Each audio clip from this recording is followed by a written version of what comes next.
Mo ni sa ikuan starting air sa main engine. Dapat nag-start mo.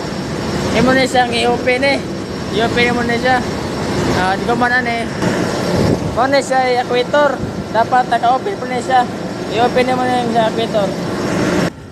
Sa dili pa ka mag-open sa starting air, i-on mo ni mga bomba sa kaning camshaft,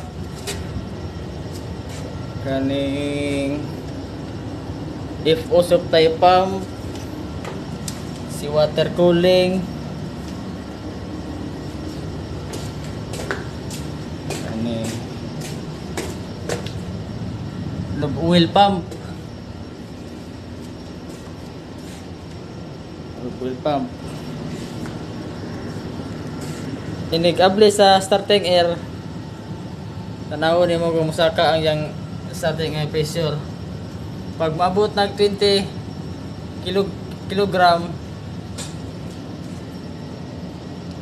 kaning throttle, butan nimo siya sa start. So dapat naka-display ang telegraph. Start ka, then i-push mo. Start ang engine. Mo ni siya control room. Mo ni siya control room. Mo to ang pag-demo sa pag-start sa main engine. Thank you.